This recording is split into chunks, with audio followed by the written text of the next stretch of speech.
ዛይሉ ለሐመር በሰላም ለምትጓዘው ቤተ ክርስቲያን ጸጥታዋ ሞገዱን ጸጥ የሚያሰኝላት የቤተ ክርስቲያን መሻገሪያዋና ጸጥታዋ ወደቧ ይሄ መስቀል ነው። ከአሕዛን ከለነ ውይዛተ መናፍስት ዘኮንከነ መርሶቱ ሙስና ምንለው እዚህ ነው። አጋንንት ነቅንቀው ያመጡትን የክደት የኃጢአት የመከራ ጎርፍ ጸጥ የሚያደርገው ይሄ ነው። መድኃኒዓለም እዚህ ላይ ሆኖ ነው ጸጥ ወተንሥኦ ገሠጾሙ ለነፋሳት ተነስቶ ነፋሳትን ገሰጻቸው ይላል ማቴዎስ ወንጌል ምዕራፍ 8 ላይ። ይሄንን ቅዱስ ሳዊሮስ ዘአንጾኪያ ሲተረጉመው ተነስቶ ነፋሳትን ገሰጻቸው። ነፋሳት የተባሉት አጋንንት ናቸው። በቤተ ክርስቲያን ላይ የክደትን የመከራን ማዕበል የሚያመጡትን አጋንንት ክርስቶስ በትንሣኤው ኃይል ዝም ያደርጋቸዋል ይላል። የቤተ ክርስቲያንን ሞገድ ጸጥ የሚያደርገው የክርስቶስ ትንሣኤ ነው። ክርስቶስ በመስቀሉ የቤተ ክርስቲያንን ሞገድ አጥቷል። በትንሣኤው ጸጥታን ረፍትን ሰጥቷታል። ሀበይት ራስ መስቀል እየመዊ መስቀል በተተከለበት ኃይል አለ። የእግዚአብሔር ቤተሰቦች መስቀል ኃይላችን ነው። ዛሬ 10 ነው። በ10 ደግሞ የመስቀል ወራዊ መታሰቢያ ነው። ቀኑ ደግሞ ዓርብ ነው። የተሰበሰብነው መስቀል አደባባይ ነው። ሁሉም የተገናኘ ነው። አይምሯችን እንዲያስብ ያስፈልጋል። የመስቀሉን ማህተም ይዛችሁ ደስ እንዲላችሁ ነው። አንተ ኢይዝሃር ሐሰት ዘይንበል በመስቀሉ ለዚህ ኢየሱስ ክርስቶስ እኔ ከጌታዬ ከኢየሱስ ክርስቶስ መስቀል በሆን በቀር በምንም አልመካም ብሎ ቅዱስ ጳውሎስ ገላትያ ምዕራፍ 6 ቁጥር 14 ላይ የምንመካበት ጋሻ መስቀል ነው። እንግዲህ እዚህ መስቀል አደባባይ ላይ ቆመናል። የቆምንበት ኃይል መሰረት ላይ ነው። ሞት ያሸነፈበት ኃይል ሁላችን አንገታችን ላይ አለ። ደስ ሊላችሁ ይገባል። የእግዚአብሔር ቤተሰቦች ቤታችሁ ውስጥ መስቀል አድርጉበት። ግድግዳው ላይ ትከሉበት። አጥሩ ውስጥ ለውስጥ ትከሉበት። አጋንንት እንዲረብሻችሁ እንዲርቅ አማትባችሁ ወደ ቤታችሁ ግቡ። አማትባችሁ ተሳፈሩ። አማትባችሁ ውጡ። የመስቀሉ ማህተም ይከተላችኋል። በመጨረሻ ግን ምን ለማለት ፈልጌ ነው? መስቀል በተተከለበት ኃይል አለ እና አሁን ከዚህ ዛሬ የተሰበሰብንበት ብፁዕ አባታችን አቡነ አብርሃም የጽርሐ ጽዮን ቤተክርስቲያን ዝም ብሎ ቤተክርስቲያን ብቻ ሳይሆን በውስጡ በርካታ ፕሮጀክቶች አሉ።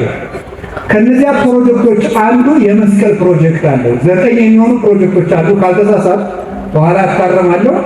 ወደ 9 ፕሮጀክቶች አሉ። የጽርሐ ጽዮን ፕሮጀክት እዚያ ውስጥ አንዱ መስቀል አለው። ተራራው ላይ መስቀል መትከል ፕሮጀክት አለው። ትልቅ መስቀል እዚያ መስቀል ለምንድን ነው መስቀል ለምን የሚተከልልን?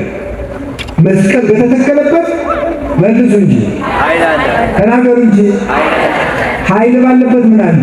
ሲል መንሳት አለ። ማን ነው የምናሸንፈው? ዲያብሎስን። ዲያብሎስ ከተሸነፈ ደግሞ ሰው ይሸነፋል። የኛ ላይ የመስቀሉ ኃይል ካደረብን አጋንንት ዝም ይላል። አጋንንት ዝም ካሉ ደግሞ አጋንንት ያደረባቸው ሰዎችም ዝም ይላል። እዚያ ላይ የሚተከለው መስቀል የባህር ዳር ረፍቷል፣ ጸጥታዋ ይሆናል። የክርስቶስ ብርሃን ይገለጽበታል። አጋንንት ድል ነሳለን። እዚያ ጉዞ እንደሚደረግ ለኔ ነግረውኛል ብፁዕ አባታችን። ሰው መስቀል ተሸክሞ ሁሉ እንዲጓዝ ወደዚያ የጌታውን መከራ እያስታወሰ ከዚህ በላይ ክርስትና የለም። ጌታችን መድኃኒታችን ኢየሱስ ክርስቶስ ምንድን ነው ያለ? ከዚህ በላይ ክርስትና የለም ማለት መስቀሉን እንደማሰብ ያለ የክርስቶስ መከራው ባይናችሁ እስኪሳል ድረስ አስተምራችሁ ነበር ያልኩት እኮ ነው። ክርስቲያን ማለት የክርስቶስን መከራ በዘመኑ ሁሉ እያሰበው የሚኖር የክርስቶስን ይቅር ባይነት መስቀል ላይ አስቦ ይቅር የሚል ለበጎቹ ተላልፎ መሰጠቱን አይቶ ለባልንጀራው ቤዛ የሚሆን ራሱን አሳልፎ የሚሰጥ መስዋዕት የሚሆን ፍቅር የሚሰጥ ራሱን ለክርስቶስ ፍቅር ማሞት አሳልፎ የሰጣል። እንዲህ እንድንሆን ነው መከራው እንድንሳተፍ ታውቃላችሁ። እግዚአብሔር ቤተሰቦች እኛ ንስሐ የምንገባ እንደው ቀኖና የሚሰጠን 40 ስገድ 100 ስገድ የሚባለው እንደው በስግደቱ ቅጣት ልንጸድቅ ይመስላችኋል? ደግሞስ ቅጣት ነው። እድሜ ዘመናችን ለሰራነው ኃጢአት እንደው እግራችን ተቆርጦ ቢሰጥስ ካሳ ይሆናል? ይበቃል? ኧረ አይበቃም። ታዲያ ለምንድን ነው የምንናዘዘው? ኃጢአተኛ ነኝ ስንል ክርስቶስ ኃጥእ ተብሎ የተሰደበውን በእሱ ስርዓት ስድቡን እንድንሳተፍ ነው። ቀኖና የሚሰጠን ደግሞ ተሰድቦ አልቀረም፣ ተገርፏል። ግርፋቱ እንድንሳተፍ የመስቀሉን ግርፋት በአቅማችን በቀኖና በስግደቷ እንሳተፋለን። መከራውን ተሰጥፈን የትንሣኤውን ብርሃን እንሳተፋለን። ስለዚህ ይህ ፕሮጀክት ክርስቲያኖች ከመስቀሉ ስር እንዲገኙ የክርስትና መጨረሻው የክርስቶስን መስቀል ተከትሎ የትንሣኤውን ብርሃን ደርሶ በይከውና አሐደ መሬተ ለአሐዱ ኖላዊ እንደተባለ አንድ መንጋ ይዞ ሆኖ መኖር ነው። ስለዚህ የእግዚአብሔር ሰዎች የሚበጠብጠንን የሚያውከንን በግላችን በኃጢአት በቤታችን የሚበጠብጠንን በህብረት በሀገር የሚያውከንን ዲያብሎስ እግዚአብሔር እንዲያስርልን ይሄ መስቀል መተከሉ ቤተክርስቲያኗም መሰራቷ ቅዱሳን ሐዋርያትን መጀመሪያ ያነጿት የተሰበሰቡባት ጽርሐ ጽዮን ቤተክርስቲያን መንፈስ ቅዱስ የወረደባት እነዚህ ሐዋርያትን መጀመሪያ የሰሯት በፊልጵስዩስ የቅድስት ድንግል ማርያም ቤተክርስቲያን። ስለዚህ መንፈስ ቅዱስ የወረደባት ጽርሐ ጽዮን ናት።